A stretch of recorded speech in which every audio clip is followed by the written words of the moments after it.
एक बार फिर से इंडियन इकोनॉमी के मोस्ट एक्सपेक्टेड और मोस्ट इंपॉर्टेंट प्रश्नों की सीरीज पर आपका स्वागत करता हूं। हम बात करेंगे इंडियन इकोनॉमी के अंतर्गत बजट से रिलेटेड जितने भी महत्वपूर्ण प्रश्न बन सकते हैं आपके एग्ज़ाम में, चाहे वो यूपीएससी हो, चाहे वो यूपीपीएससी हो, टीजीटी हो, पीजीटी हो, बैंक हो या अदर कोई भी वनडे एग्ज़ाम। तो अगर आप तैयार हैं अपने लक्ष्य को हासिल करने के लिए तो वीडियो आपके लिए तैयार की गई है।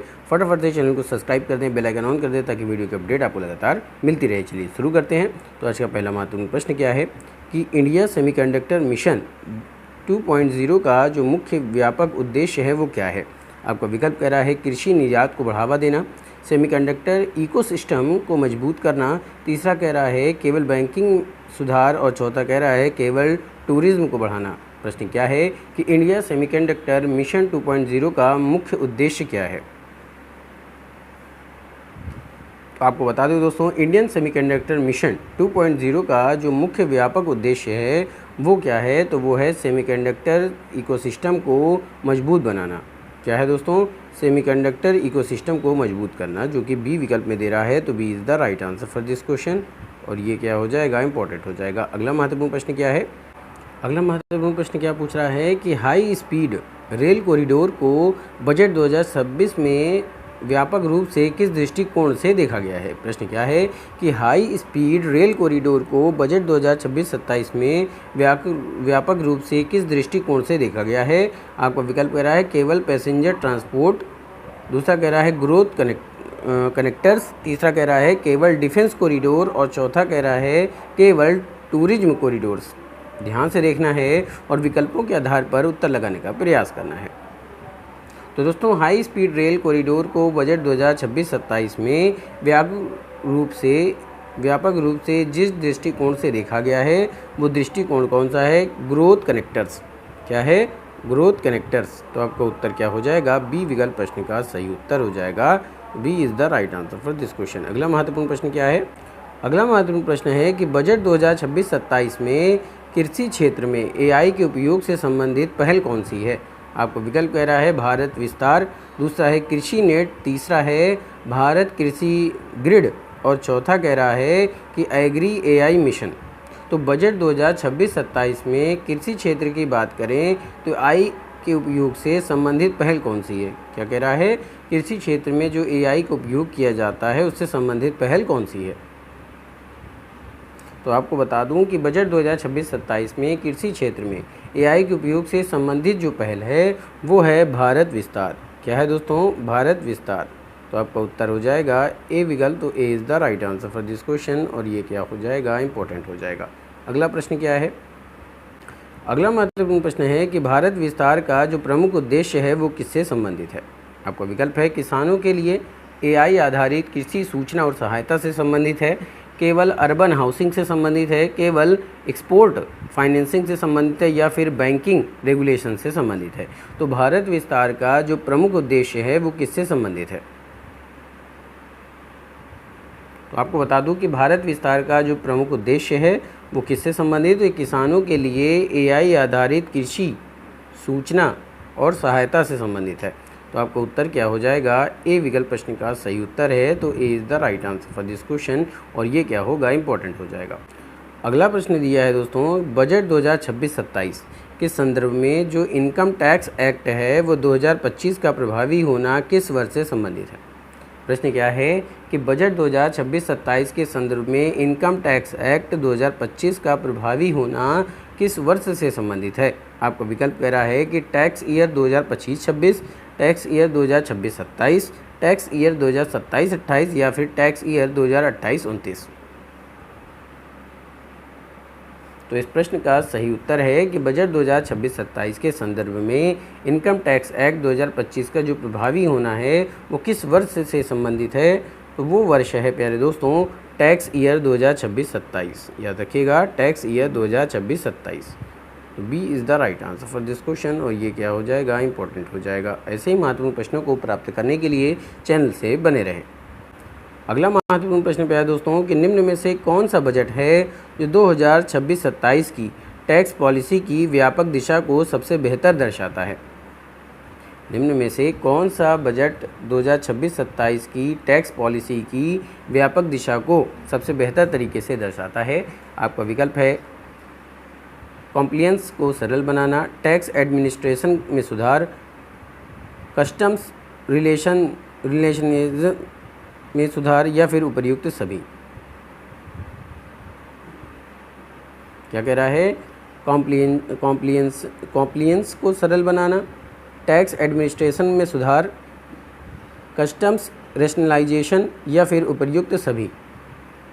तो बजट 2026-27 की जो टैक्स पॉलिसी है उसके व्यापक दिशा को सबसे बेहतर तरीके से जो दर्शाता है वो है कॉम्प्लियंस को सरल बनाना, टैक्स एडमिनिस्ट्रेशन में सुधार करना, कस्टम्स रेशनलाइजेशन। ये तीनों सही है, तो आपका उत्तर क्या हो जाएगा? डी विकल्प, यानी कि डी विकल्प प्रश्न का सही उत्तर हो जाएगा उपर्युक्त सभी। और ये क्या हो जाएगा? इम्पोर्टेंट हो जाएगा। अगला प्रश्न है कि निम्न में से कौन सा बजट डॉक्यूमेंट संविधान के आर्टिकल 112 से सीधे संबंधित है? आपका विकल्प है फाइनेंस बिल, दूसरा है एनुअल फाइनेंशियल स्टेटमेंट, तीसरा है डिमांड्स फॉर ग्रांट्स, और चौथा कह रहा है रिसिप्ट्स बजट्स। क्या कह रहा है? Receipt budget. तो निम्न में से कौन सा बजट डॉक्यूमेंट संविधान के आर्टिकल 112 से सीधे संबंधित है?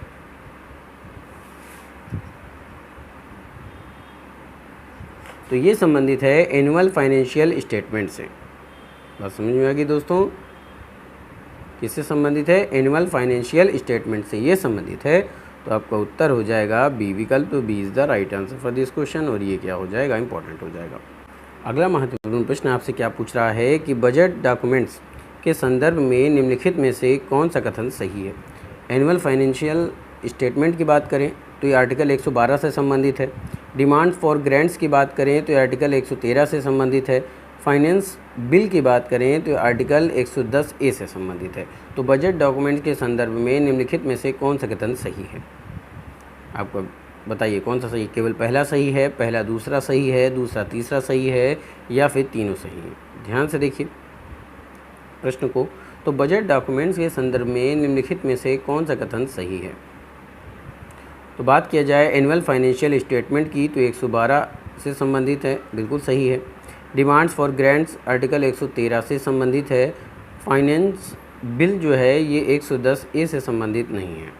तो आपका विकल्प कौन सा सही हो जाएगा? पहला और दूसरा प्रश्न का सही उत्तर हो जाएगा। तो B is the right answer for this question. और ये क्या हो जाएगा पहले दोस्तों? इंपॉर्टेंट हो जाएगा। अगला महत्वपूर्ण प्रश्न क्या है? अगला जो प्रश्न है कि निम्न में से कौन सा FRBM एक्ट के अंतर्गत प्रस्तुत फिजिकल पॉलिसी डॉक्यूमेंट्स में शामिल है? आपका विकल्प है micro economic framework statement, medium terms physical policy, cum physical policy strategy statement, दोनों सही हैं, या फिर केवल बजट स्पीच है? निम्न में से कौन सा FRBM एक्ट के अंतर्गत प्रस्तुत फिजिकल पॉलिसी डॉक्यूमेंट में शामिल है?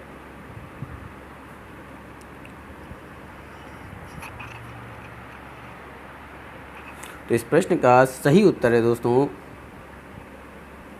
माइक्रो इकोनॉमिक फ्रेमवर्क स्टेटमेंट, ये भी सही है। Medium terms physical policy, cum physical policy strategy statement, ये भी सही है।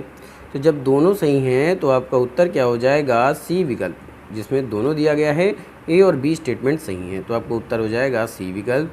तो C is the right answer for this question. और ये क्या हो जाएगा? इंपॉर्टेंट हो जाएगा। ऐसे भी हम कह सकते हैं कि आपके दोनों विकल्प सही हैं, और दोनों विकल्प सही दिया गया है सी विकल्प में। आगे चलते हैं। अगला महत्वपूर्ण प्रश्न है दोस्तों कि यदि सरकार का फिजिकल डिफिसिट घटता है लेकिन कैपिटल एक्सपेंडिचर बढ़ता है तो बजट 2026-27 की नीति को सबसे उपयुक्त रूप से कैसे समझेंगे? विकल्प क्या कह रहा है? केवल कंस्ट्रक्शनरी फिजिकल पॉलिसी, फिजिकल कंसोलिडेशन के साथ ग्रोथ ओरिएंटेड पब्लिक इन्वेस्टमेंट, केवल मॉनेटरी एक्सपेंशन, केवल रिवेन्यू मोबिलाइजेशन। यदि सरकार का फिजिकल डिफिसिट घटता है लेकिन कैपिटल एक्सपेंडिचर बढ़ता है तो बजट 2026-27 की नीति को सबसे उपयुक्त रूप से कैसे समझा जाएगा? तो ये समझा जाएगा फिजिकल कंसोलिडेशन के साथ ग्रोथ ओरिएंटेड पब्लिक इन्वेस्टमेंट। तो आपका उत्तर हो जाएगा बी विकल्प दोस्तों, फिजिकल कंसोलिडेशन के साथ ग्रोथ ओरिएंटेड पब्लिक इन्वेस्टमेंट। बात समझ में आ रही है? तो उत्तर हो जाएगा बी विकल्प। B is the right answer for this question, और ये क्या हो जाएगा, इंपॉर्टेंट होगा। अगर अभी तक आपने चैनल को सब्सक्राइब नहीं किया है तो चैनल को फटाफट से सब्सक्राइब करें, बेल आइकन ऑन करें ताकि वीडियो के अपडेट आपको लगातार मिलते रहे। बहुत ही शानदार मौका है सफलता को प्राप्त करने का। The success point at the rate दिखाना है, सफलता आपको दिलाना है।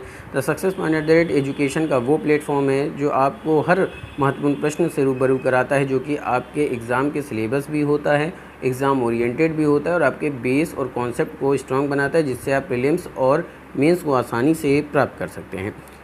तो प्रश्न क्या है, कैपिटल एक्सपेंडिचर में वृद्धि का संभावित दीर्घकालिक प्रभाव क्या हो सकता है। प्रोडक्टिव कैपेसिटी में वृद्धि हो सकती है, इंफ्रास्ट्रक्चर फॉर्मेशन हो सकता है, प्राइवेट इन्वेस्टमेंट को क्राउड इन करना हो सकता है, या उपर्युक्त सभी हो सकता है। तो कैपिटल एक्सपेंडिचर में वृद्धि का जो संभावित दीर्घकालिक प्रभाव है वो क्या हो सकता है। जब कैपिटल एक्सपेंडिचर में वृद्धि होती है तो उसका जो दीर्घकालिक प्रभाव होता है उसमें प्रोडक्टिव कैपेसिटी में वृद्धि हो सकती है, इंफ्रास्ट्रक्चर फॉर्मेशन भी हो सकता है, प्राइवेट इन्वेस्टमेंट को क्राउड इन भी करना हो सकता है। तो इस लिहाज से आपका उत्तर क्या हो जाएगा, डी विकल्प प्रश्न का सही उत्तर माना जाएगा। तो D is the right answer for this question, और ये क्या हो जाएगा प्यारे दोस्तों, इंपॉर्टेंट होगा। अगला प्रश्न क्या है, अगले महत्वपूर्ण प्रश्न की बात करें तो पूछ रहा है कि इफेक्टिव कैपिटल एक्सपेंडिचर में ग्रांट्स इन एड को शामिल करने का मुख्य कारण क्या है। विकल्प है, राज्यों के द्वारा कैपिटल एसेट्स का निर्माण भी सार्वजनिक निवेश का हिस्सा है, सभी ग्रांट्स रेवेन्यू एक्सपेंडिचर हैं, इससे फिजिकल डिफिसिट समाप्त हो जाता है, या फिर इससे टैक्सेशन घट जाता है। तो इफेक्टिव कैपिटल एक्सपेंडिचर में ग्रांट्स इन एड को शामिल करने का मुख्य कारण क्या है। प्यारे दोस्तों, इफ़ेक्टिव कैपिटल एक्सपेंडिचर में ग्रांट्स इन एड को शामिल करने का सबसे बड़ा मुख्य कारण क्या है। तो सबसे बड़ा मुख्य कारण है कि राज्यों के द्वारा कैपिटल एसेट्स का निर्माण भी सार्वजनिक निवेश का हिस्सा माना गया है। तो आपका उत्तर क्या हो जाएगा, ए विकल्प प्रश्न का सही उत्तर हो जाएगा। दोस्तों बात समझ में आ रही है, चलते अगले महत्वपूर्ण प्रश्न की तरफ। तो अगला महत्वपूर्ण प्रश्न क्या है कि यदि फिजिकल डिफिसिट ये टोटल एक्सपेंडिचर माइनस नॉन डेप्ट रिसिप्ट्स के बराबर हो जाए तो बजट 2026-27 में फिजिकल डिफिसिट को कम करने की दिशा में कौन से कदम सीधे सहायक हो सकता है। आपका विकल्प है, नॉन डेप्ट रिसिप्ट्स को बढ़ाने, केवल ब्रोइंग को बढ़ाना, एक्सपेंडिचर को अनिवार्य रूप से बढ़ाना, या फिर टैक्स रिसिप्ट्स को घटाना।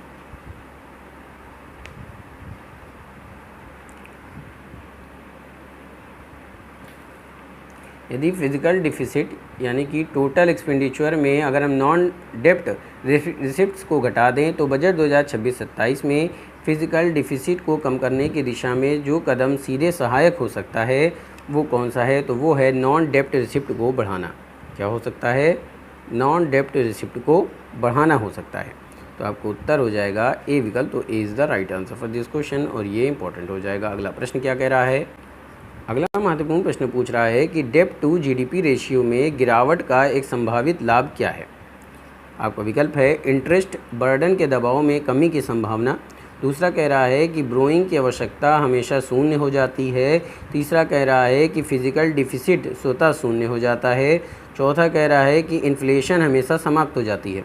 ध्यान से देखिए प्रश्न को, डेब्ट टू जीडीपी रेशियो में गिरावट का एक संभावित लाभ क्या है। इंटरेस्ट बर्डन के दबाव में कमी की संभावना, बोरोइंग की आवश्यकता हमेशा शून्य हो जाती है, फिजिकल डिफिसिट स्वतः शून्य हो जाता है, या फिर इन्फ्लेशन हमेशा समाप्त हो जाता है। तो आपको बता दूं कि डेब्ट टू जीडीपी जो रेशियो होता है जब उसमें गिरावट होती है तो एक संभावित लाभ क्या होगा इससे। तो इससे संभावित लाभ हो सकता है इंटरेस्ट बर्डन के दबाव में कमी की संभावना हो सकती है। क्या हो सकता है, इंटरेस्ट बर्डन के दबाव में कमी की संभावना हो सकती है। तो आपका उत्तर हो जाएगा ए विकल्प। तो A is the right answer for this question, और ये इंपॉर्टेंट हो जाएगा। ध्यान से देखिए दोस्तों प्रश्न को। प्रश्न क्या पूछ रहा है कि निम्नलिखित युग्मों पर विचार कीजिए। टोटल एक्सपेंडिचर की बात करें तो 53.5 लाख करोड़ रुपए है। नॉन डेप्ट रिसिप्ट्स की बात करें तो ये 36.5 लाख करोड़ रुपए है।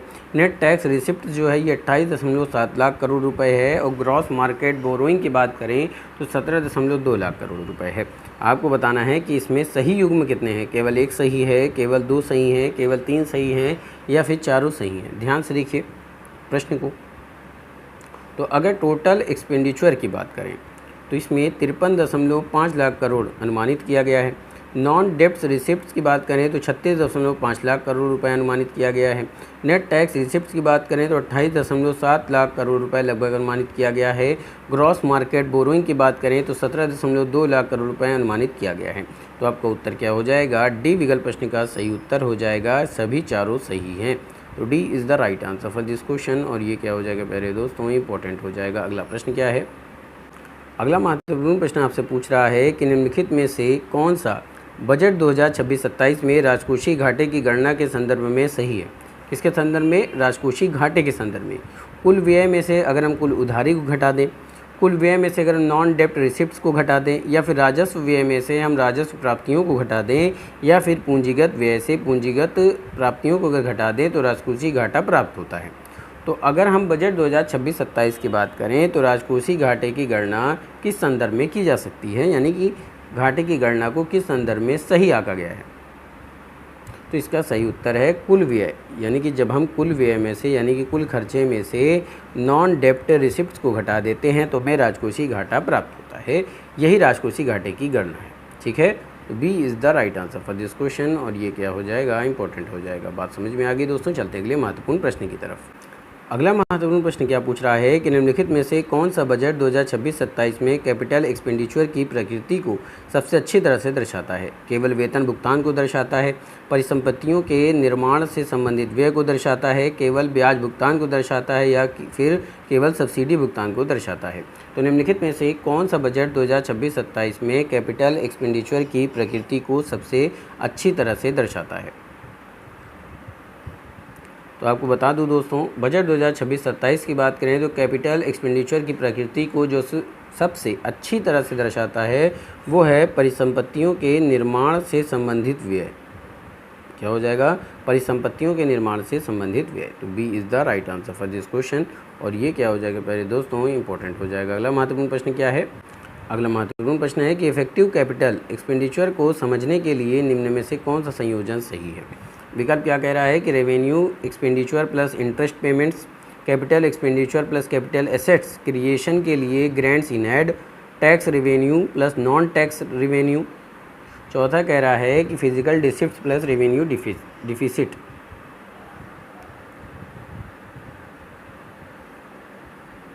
तो आपको बता दूं कि इफेक्टिव कैपिटल एक्सपेंडिचर को समझने के लिए जो सबसे सही संयोजन है वो कौन सा है?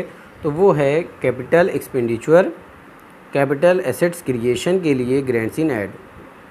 इन दोनों को अगर जोड़ दिया जाए तो इफेक्टिव कैपिटल एक्सपेंडिचर को समझना आसान हो जाएगा। तो आपका उत्तर हो जाएगा बी विकल्प। तो B is the right answer for this question. और ये क्या हो जाएगा? इंपॉर्टेंट हो जाएगा। अगला प्रश्न आपसे पूछ रहा है कि निम्नलिखित कथनों पर विचार कीजिए।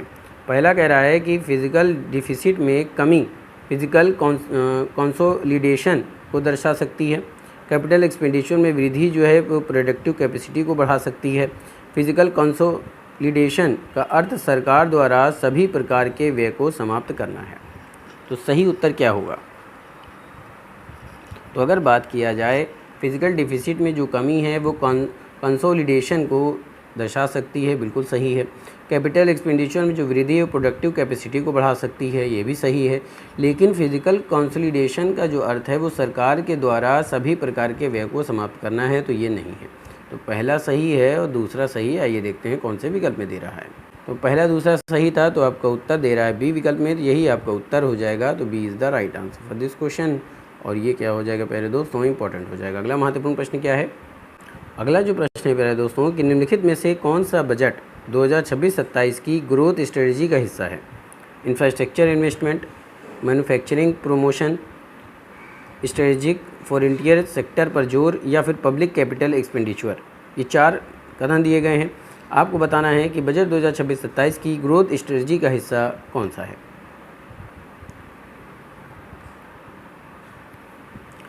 2026-27 की बात करें, बजट 2026-27 की, तो इसके ग्रोथ और स्ट्रेटजी का हिस्सा क्या है? Infrastructure investment, manufacturing promotion, strategic या फ्रंटियर सेक्टर पर जोर, पब्लिक कैपिटल एक्सपेंडिचर। यानी कि डी विकल्प प्रश्न का सही उत्तर हो जाएगा, क्योंकि पहला, दूसरा, तीसरा और चौथा चारों सही है। तो D is the right answer for this question. और ये क्या हो जाएगा पहले दोस्तों, इंपॉर्टेंट हो जाएगा। अगला महत्वपूर्ण प्रश्न क्या है? अगला प्रश्न है कि बजट 2026-27 में बायो फार्मा शक्ति मुख्य किस क्षेत्र से संबंधित है? कृषि से संबंधित है, जैव फार्मास्यूटिकल से संबंधित है, रेलवे से संबंधित है, पर्यटन से संबंधित है। तो अगर बात किया जाए कि बजट 2026-27 में बायो फार्मा शक्ति मुख्यतः किस क्षेत्र से संबंधित है, तो ये संबंधित है जैव फार्मास्यूटिकल से। इससे संबंधित है तो ये जैव फार्मास्यूटिकल से संबंधित है। तो B is the right answer for this question. और ये क्या हो जाएगा पहले दोस्तों, इंपॉर्टेंट हो जाएगा। अगला महत्वपूर्ण प्रश्न क्या है? अगले महत्वपूर्ण प्रश्न की बात करें तो इंडिया सेमीकंडक्टर मिशन 2.0 का मुख्य उद्देश्य क्या है? अभी इस प्रश्न को हम लोग देख भी चुके हैं, समझ भी चुके हैं, पर दूसरे तरह से प्रश्न आपसे पूछा जा रहा है। विकल्प है भारत के सेमीकंडक्टर इकोसिस्टम को मजबूत करना, कृषि ऋण को बढ़ाना, ग्रामीण सड़क निर्माण, या फिर केवल सेमीकंडक्टर आयात को बढ़ाना। तो इंडिया सेमीकंडक्टर मिशन 2.0 जो है, इसका मुख्य उद्देश्य क्या है? तो इसका मुख्य उद्देश्य है भारत के सेमीकंडक्टर इकोसिस्टम को मजबूत करना। तो A is the right answer for this question. और ये क्या हो जाएगा पहले दोस्तों, इंपॉर्टेंट हो जाएगा। अगला प्रश्न क्या है? अगला प्रश्न पूछ रहा है दोस्तों कि बजट 2026-27 में मैन्युफैक्चरिंग के संदर्भ में निम्नलिखित में से कौन सा कथन सही है? केवल ट्रेडिशनल इंडस्ट्रीज़ पर ध्यान दिया गया है, स्ट्रेटेजिक और फ्रंटियर सेक्टर को बढ़ावा दिया गया है, मैन्युफैक्चरिंग को पूरी तरह प्राइवेट सेक्टर पर जोड़ दिया गया है, या फिर मैन्युफैक्चरिंग एक्सपेंडिचर समाप्त किया गया है। तो बजट 2026-27 में मैन्युफैक्चरिंग के संदर्भ में कौन सा कथन सही है?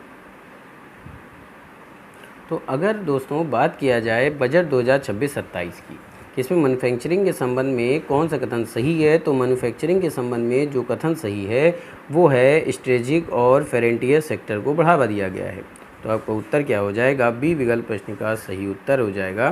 तो B is the right answer for this question. और ये इंपॉर्टेंट हो जाएगा। बात समझ में आ रही दोस्तों? चलते हैं अगले महत्वपूर्ण प्रश्न की तरफ।